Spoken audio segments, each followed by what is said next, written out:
This episode of Angles is brought to you by Richmond Personal Injury Attorneys. Expect high-level communication, transparency, and cutting-edge technology to keep your case moving. Expect a legal team that's laser-focused and moves fast to get the results you deserve. When the unexpected happens, expect Richmond Vona. Learn more at richmondvona.com, 192 Seneca Street, Buffalo, New York. Welcome to Angles, the podcast where we dig into the stories behind impactful people and explore the sharp turns, daily decisions, and defining moments that shape how they got to where they are and how they keep moving forward. I'm John Richmond, and every week I sit down with guests who are building bold, meaningful lives and careers in Buffalo and beyond.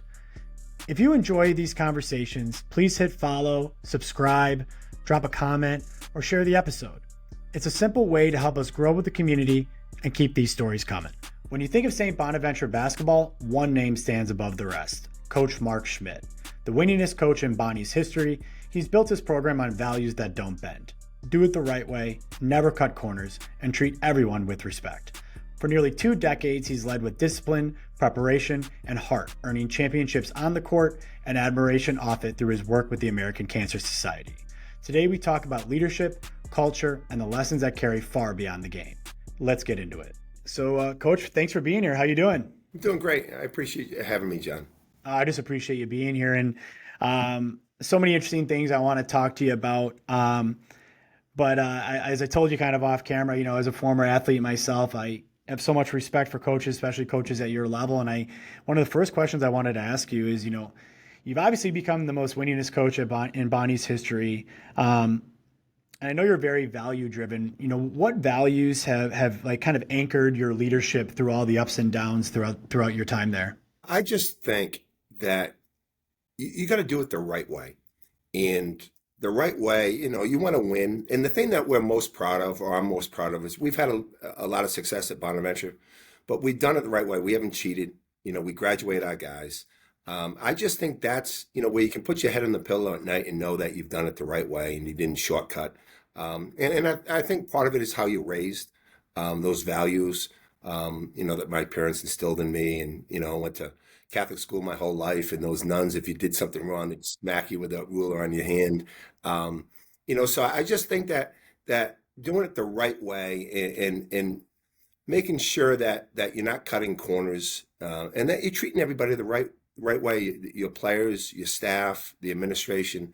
No one person is more important than anybody else, me included. So you just try to, treat everybody the same way, treat everybody like the way you want to be treated. And, and I think you can have some success and you can be proud of that success, knowing that, as I said, that you did it the right way.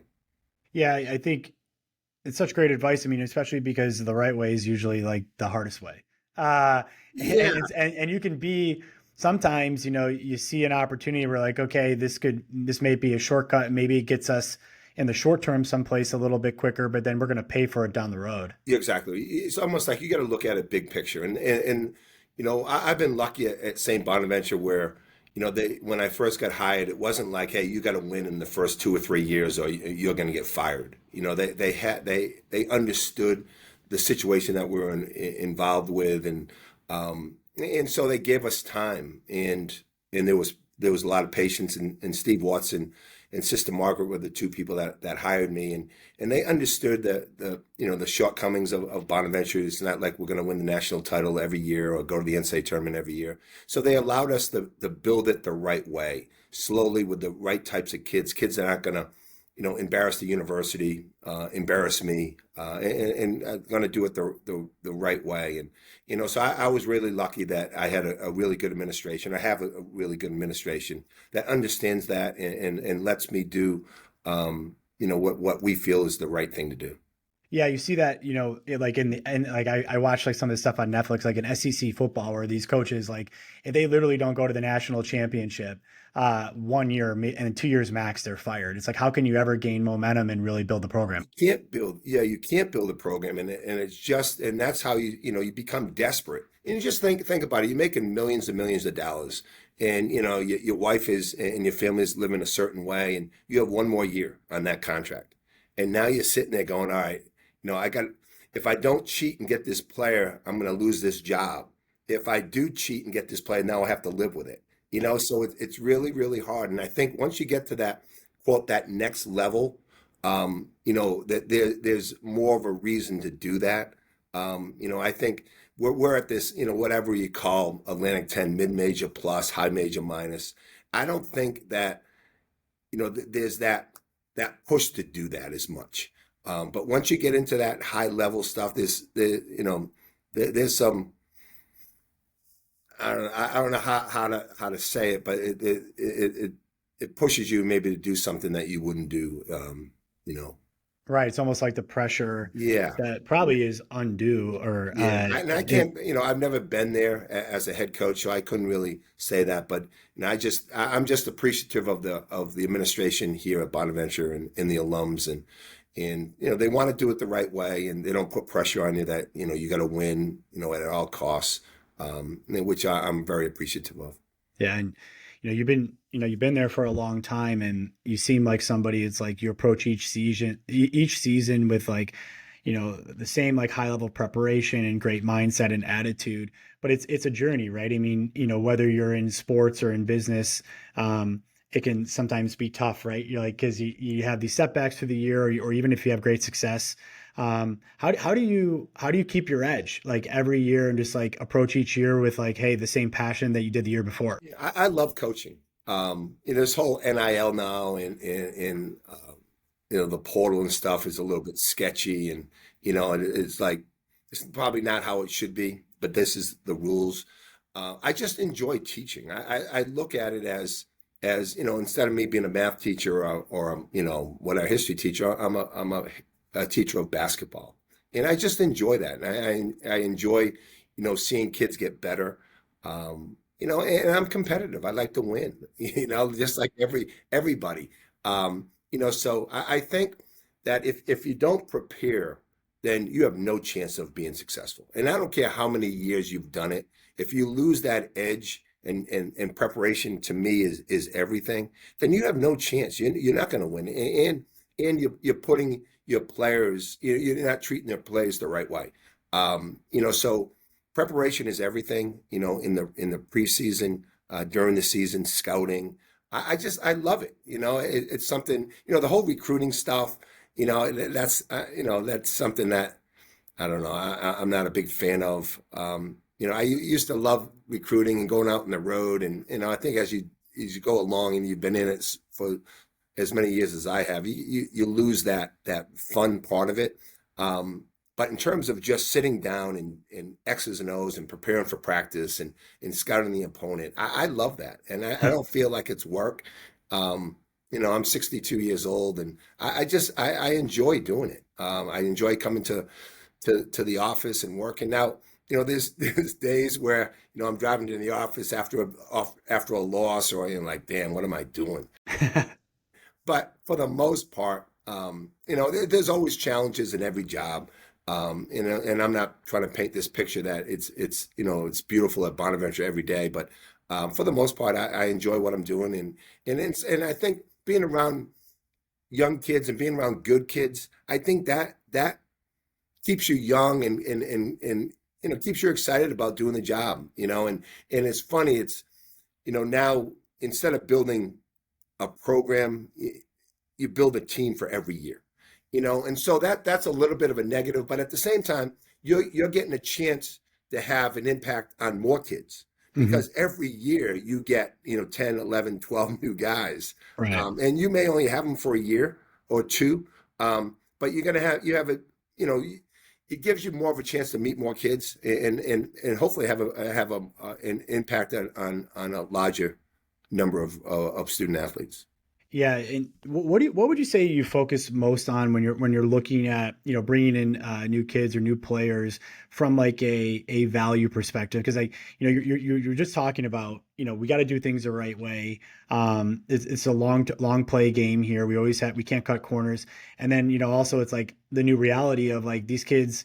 Unlike in the past, probably aren't going to be here for 4 years. They're only going to be here for a year. So you have to balance like you want to win, but also you only want good people, like Yeah. people that you want to spend time with there. Yeah, you've like I'm old. I want to enjoy the kids that I coach. I don't want to, coach kids that are going to get 30 points at 9 o'clock and then get a call from the Olean police at midnight. That just can't happen. Yeah. Um, I you try to recruit kids that, and it's become more difficult, that are team oriented guys, and it's hard because in this environment that we're in today, it's almost like they're free agents every year, and so they're trying to build up their name in the next 7 months, so now they can go to a higher school and make more money, which I don't. It's not the kids' fault that we're in this situation. To me, it's the adults' fault, Right. whoever those adults are. But at the same time, we try to recruit kids that want to play for Bonaventure, want to play for their teammates, are goal oriented, that want to win, and it's not about them. The whole thing, Pat Riley. It's not me and I, it's we and us. And you try to find those types of kids that fit what we're trying to do. And we're not going to shortcut and bring in some kid that doesn't fit what our model. Team first.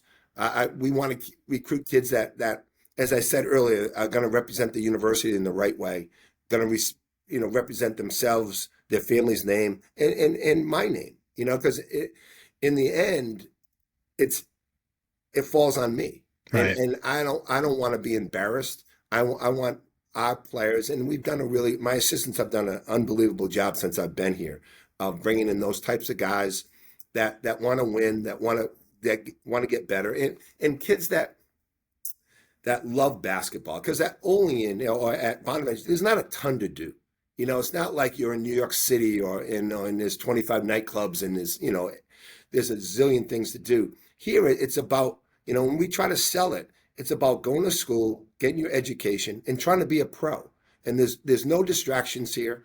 Some people will kill us in the recruiting and say, you're going to the frozen tundra, there's nothing to do. Well, those are the type of kids we want. Because Right. if you want to be a pro, there's only so many spots out there. And here for 4 years or 1 year or 2 years, however long they're here, that they can really work on their games. And if we can get those gym rat kids that love to play, that want to get better, that have a high ceiling, that are team oriented, those are the kids that are successful here. The kids that are just caught up in themselves and, I'm going to be here for 7 months, I just want to score the basketball, that we're not going to be successful, and they're not going to be successful. Right. And so there's a lot of probably business owners, business leaders that listen into the podcast. And I think everybody struggles with, interviewing and finding the right people who fit your culture and your values. And I know you guys obviously do a ton of research on these kids before you bring them in, but I got to imagine that you personally sit down with them before they come in. What do you look for? Or how do you ensure that they're genuine and sort of what they're saying, that they really will fit your program? Yeah, in the past, before this whole portal thing, we'd recruit kids, for 6 months, for a year and a half, and you would find out about that kid. You talk to his barber, and you talk to his, teachers and principals, and we would know everything about that kid. But at the same time, as you knew, you're still going to make mistakes. But now it's become more difficult because it's almost like it's like recruiting on steroids. It's like when a kid comes, puts his name in the portal, it's like you got to be on the phone with that kid in the next 12 hours. And so it's more difficult to get to know the kid the way you need to. We try to recruit kids that we've recruited in the past that went someplace else. And then, so we know a lot about them. And now we have Woj, and Woj has done a tremendous job he knows all the agents, and he knows all these people that know these people that know these people. So we can do a lot of background checks prior to even the kid entering the portal. Everybody knows who's going to enter the portal and who isn't. So we can do a lot more homework on those kids, but at the same time, it's still, you're never ever positive about a kid. I would never bet my house that the kids that we're recruiting, that they're going to, one, be successful, or they're not going to get in trouble. You try to do as much as you can, but in the end, they're 18, 22, 23-year-old kids. You just never know. Sure. Yeah, that makes sense. And it's awesome that you focus so much on the right type of player. It's not, like you said, not just about the skill, it's about the right person who wants to focus on being a pro, block out distractions. And obviously, it's really cool to hear about how supportive of an environment you have there from administration. But you strike me as the type of person that puts a lot of pressure on himself. And year over year, you could just tell, winning people are like that. How do you manage that pressure throughout the course of a season and stay focused? I'm really competitive and I want to win and I want to do it the right way and all that stuff. And I want our kids to be successful and graduate. And, there's more on the plate than just winning games as a head coach.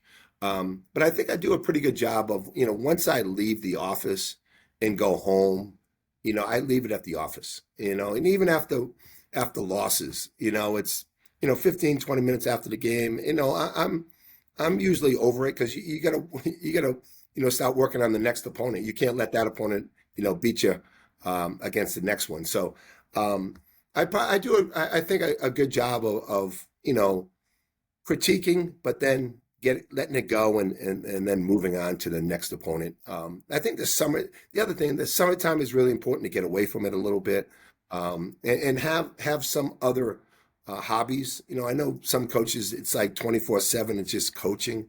I love, hanging out with my family and, going to the lake and playing golf. There's a lot, drinking beer. There's a lot of things that to get away from it. But in those 6 months or however long the season lasts, it's on. You're trying to cross every T and dot every I, and and I'm lucky, as I said earlier, I have a good staff where I don't have to micromanage and do everything.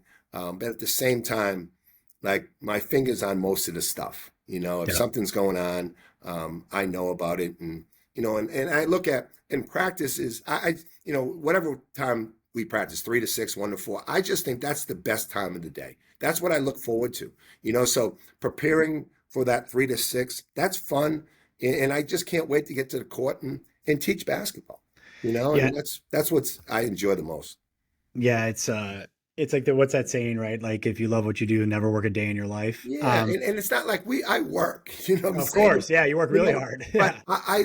I enjoy it, and I don't enjoy every day, but I enjoy most of the days, and there's always going to be something that comes across your desk, and you're like, oh God, Yeah. I got to deal with this.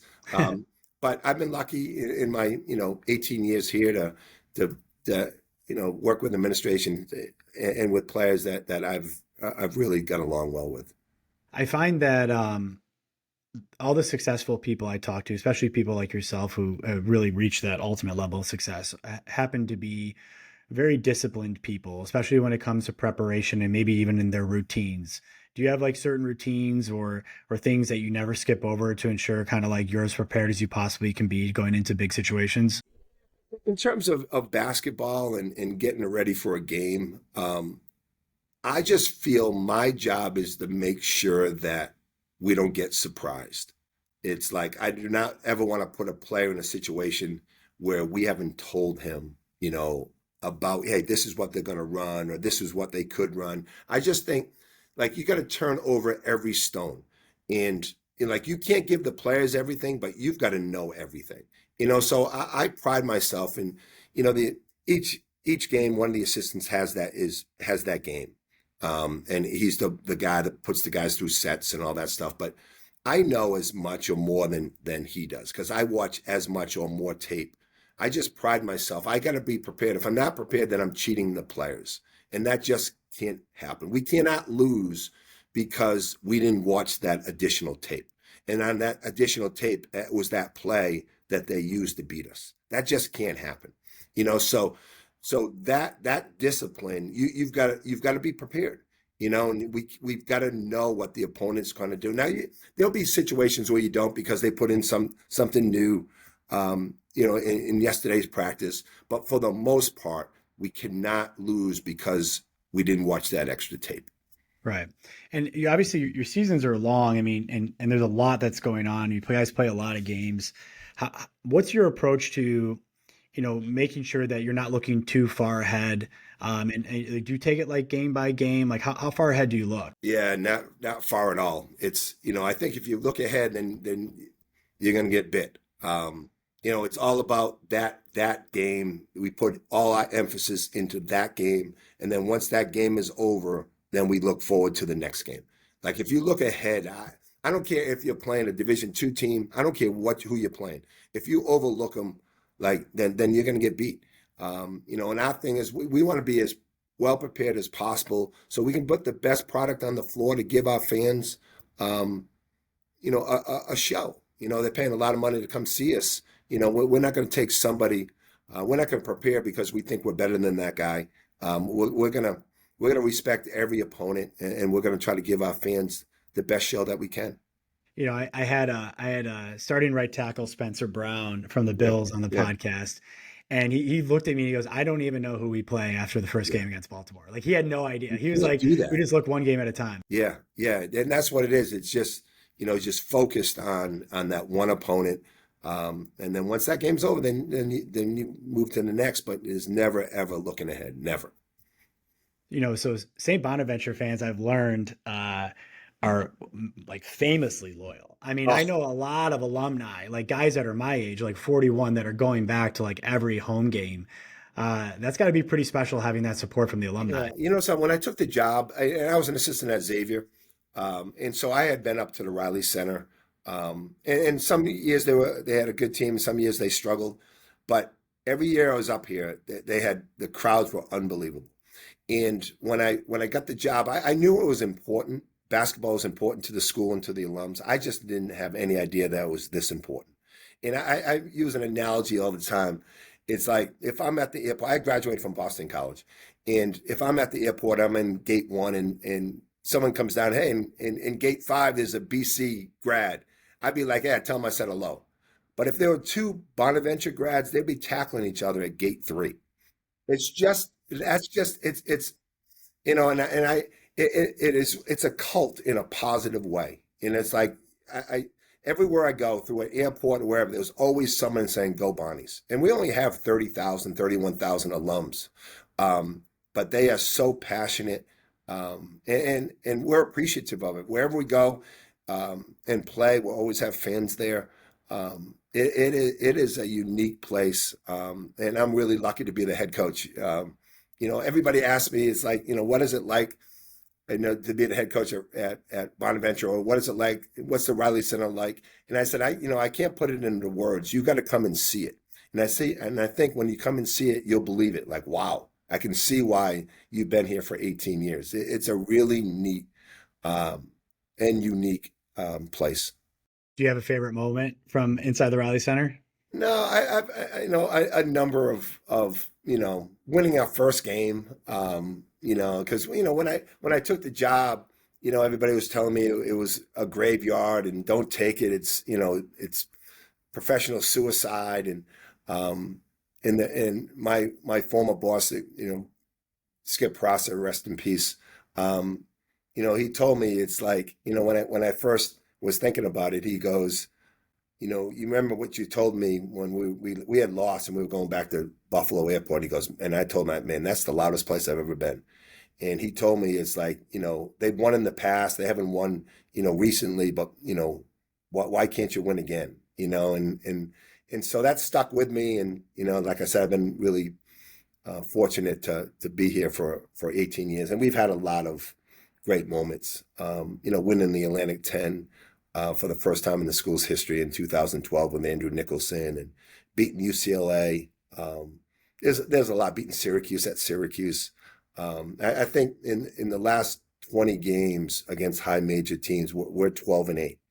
And that's and like I get a lot of credit for it, John, but I've said it over and over again. You've never seen a good team with bad players. You need players, and I've been really lucky to have really good players and assistant coaches that have recruited those really good players. When when we had Andrew Nicholson and there's a timeout, we need a bucket. I'm not an idiot. We're going to go to Andrew Nicholson. Or we had Jalen Adams or Matt Mobley, or Kyle Lofton or whoever, those are the guys who are going to have the ball in their hands. I may not be too smart, but I'm not that dumb.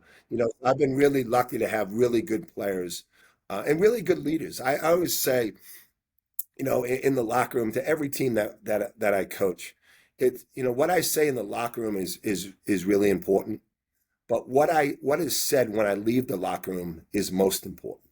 It's like I can say everything, but when I leave the locker room and the captain or the leader stand up and say, screw him, don't listen to him, what I've said is useless. But if we have players in that locker room that are good leaders, then they have my back. And if they have your back, then you have a chance to be a winner. We'll be right back after a word from our partners. After an accident, life can be scary, stressful, tricky. You need Richmond Bona to help navigate the process, because getting a life-changing settlement can not only take time, it can take an emotional toll. The team at Richmond Bona provides high levels of support through all the ins and outs, so you get the settlement you need and the new beginning you deserve. When the unexpected happens, expect Richmond Bona. Now back to the conversation. For sure, that buy-in is so key. That's everything. It's yeah. everything. I mean, and yeah, it's a testament to you, to the players, and you've had so much success on the court. I also wanted to talk to you about some amazing things you've been doing off the court. I think a lot of people know, but I'd love to talk to you more about it because, I mentioned to you before we started that, and I was fortunate to be introduced to you through the American Cancer Society here in Buffalo. And myself and some other guys are working on the Men Wear Pink campaign to raise money for breast cancer awareness in October. And you were the first name that came up from everybody at ACS, be like, what Mark has done for cancer has been unbelievable. And you've done a variety of things, but can you kind of talk about how you got involved with that and what it means to you? Yeah, it's a funny story. I believe it was my second year at Bonaventure. And Jim Sadlin, who's a Hall of Fame coach here and player here at Bonaventure, was the head of Coaches versus Cancer. And I didn't know that at the time. And he calls me up. This is a funny story now. He calls me up and he goes, you play golf? And I said, yeah, I love playing golf. He goes, what are you doing this weekend? And I said, really nothing. He goes, can you get out to Inverness? And I'm like, where's Inverness? And so it's in Toledo, and he goes, yeah, we have this Coaches versus Cancer, and Tom Izzo just backed out for some family reason, and we need another coach. And I said, yeah, that's great. So I get in my car on Saturday, and I drive out to Toledo, which is 4 or 5 hours, and stay overnight. And then on Sunday morning, I get up and I go over to the golf course, and it's registration, and I'm going through this line, and I'm getting, at that time it was Nike was our sponsor, and I was getting Nike shirts, and we got a wedge and balls, and I'm like, man, oh man, a coach at Bonaventure, I got like $1,500 worth of gear before I even started. And then we start playing, and I didn't know this was that important. And so Gary Williams and Jim Boeheim, all those guys. And so we're playing, and and I said at the time I was at 18 handicap. And so the ladies were 18, 22 at Inverness. So I'm playing, and after the seventh hole, I'm like 1 under par. And my caddy goes to me, he goes, coach, you're not at 22. I said, well, yeah.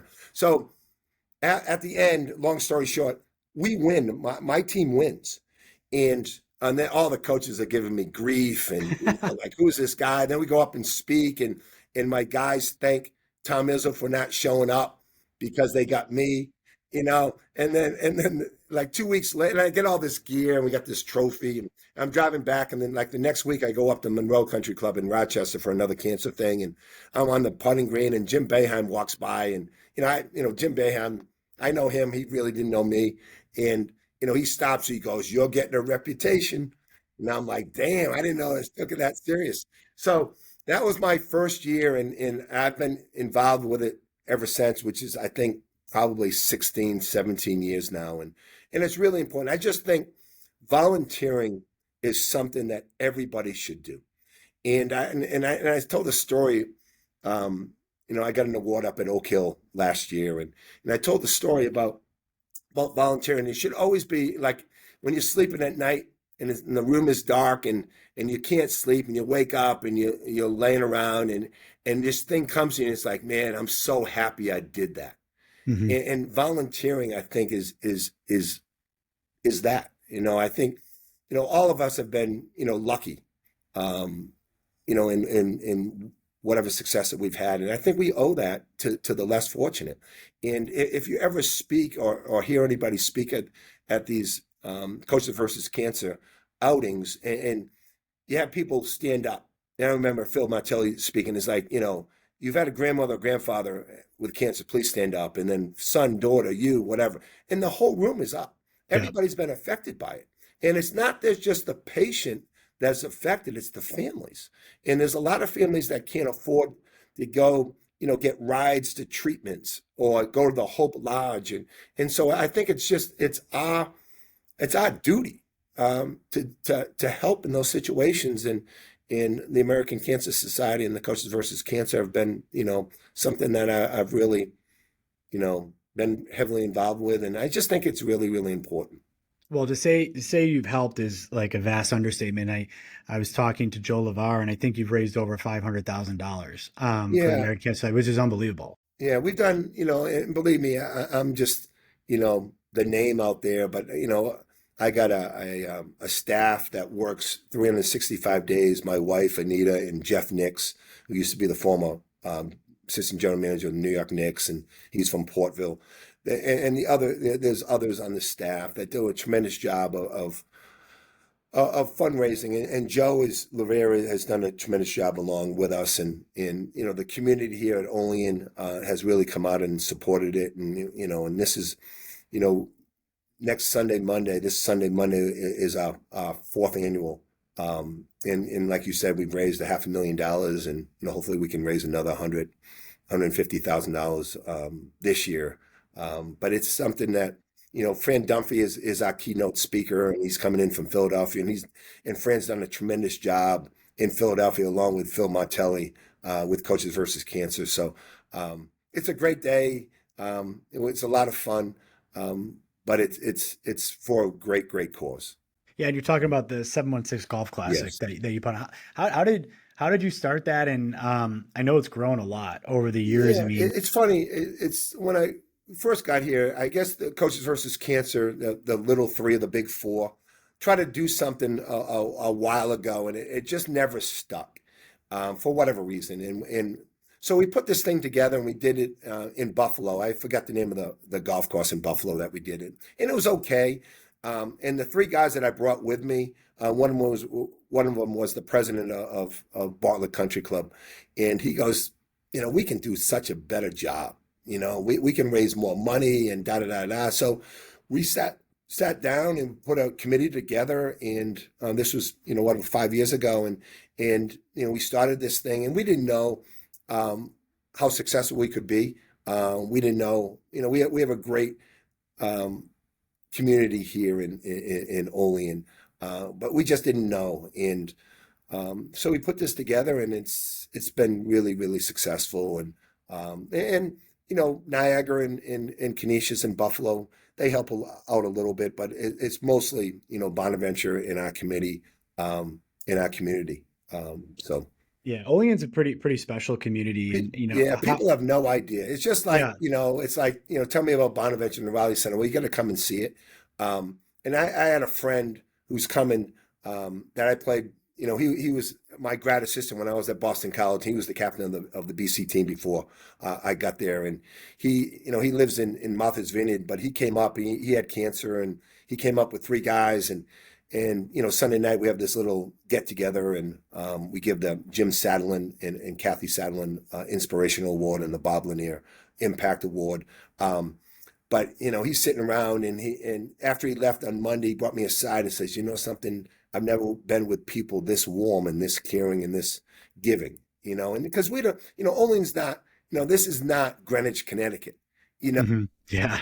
and so $500 a person to come play and $2,000 for a foursome isn't cheap. It isn't easy. But to be able to get 36 foursomes and all the T signs and all the corporate sponsors, give credit to those people. They've done we couldn't do it without them. It's just like, I couldn't be the head coach at Bonaventure and help win games without players, Right. and the same thing here. We need the community, and they've really come and done a tremendous job for us. It is amazing what you do. And, you mentioned something where, like a lot of people who are fortunate are able to give back in such big ways, like $500 a head or whatever it is. But sometimes I talk to younger people and they say stuff to me like, oh, like I want to do something, I want to give back, but I feel like I just don't have a lot of money.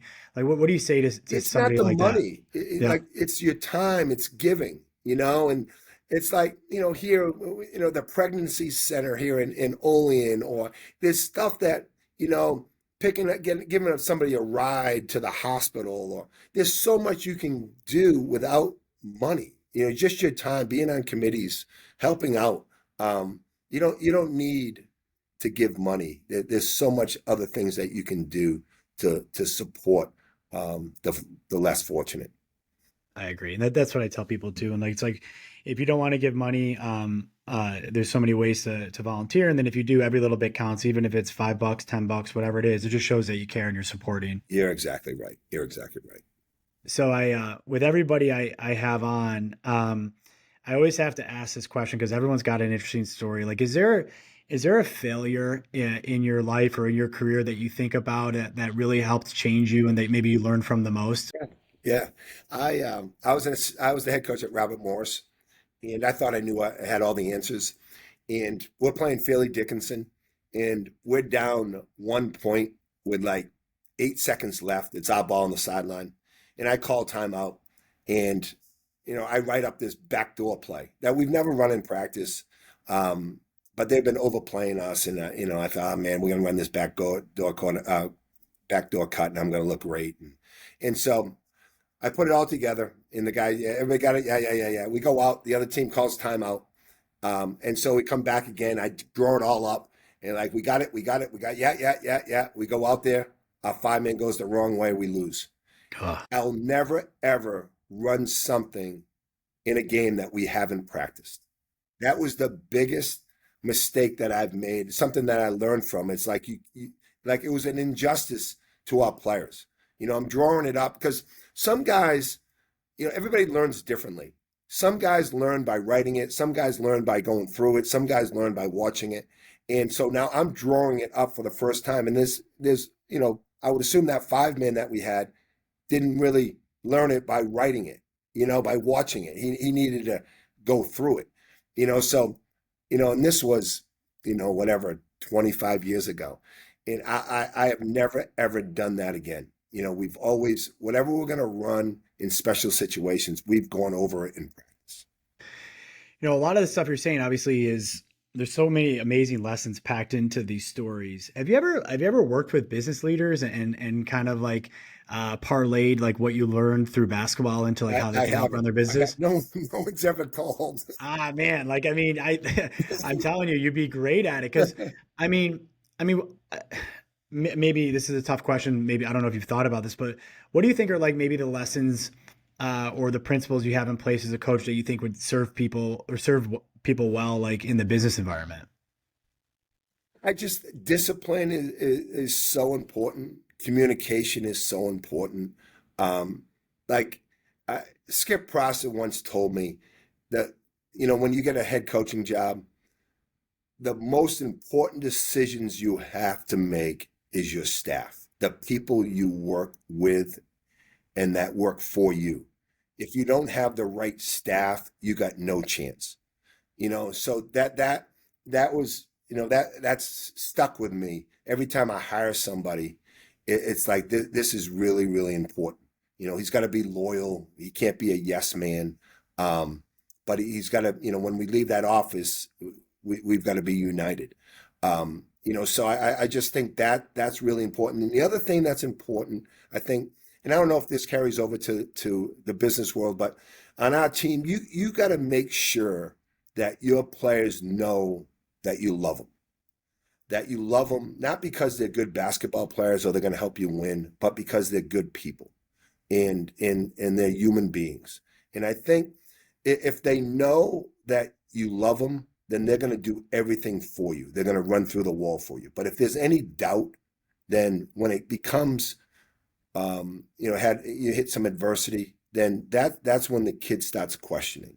So you really, and it's tough love sometimes too. Now it's not always, patting guys on the back, Right. but they got to know that you care about them.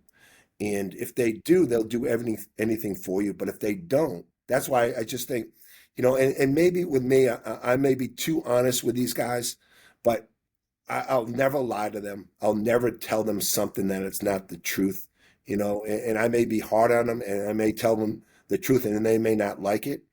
But I just think that in the long run, you're going to win when they know that you care about them and that you're not telling them something just to tell them something. Yeah, you're right. Yeah, you're absolutely, again, these are great business lessons. You should look into this sometime if you ever want to help out other local leaders. It's common sense. To me, it's common sense. Like you got to treat your employees like your family, like you care about them. If not, then those guys, when it comes, to tough times, they're not going to be with you.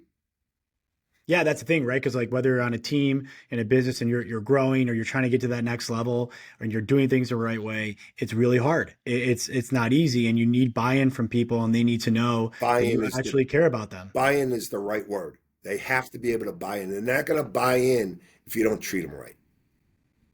So what are you most looking forward to this upcoming season? We had the summertime where we had 10 players here, and we have three four foreign guys that didn't get. One of them was playing in the under-18 World Games, but three of them we couldn't get them visas just because of the whole immigration thing that's going on. So I'm looking forward to getting those guys. They're coming in here on Saturday, the foreign kids, getting them with our guys and trying to build some chemistry. Because in the summertime, we put in stuff, but it's really trying to get to know each other and the team chemistry and the culture and all that stuff. Because we only have two guys returning from last year. And that's the difficult thing, John, in building a team now, is you don't have guys that understand the culture. What's the Bonaventure way? How Schmidt want to do things? And usually you have a junior or senior that's been through it that can teach those guys.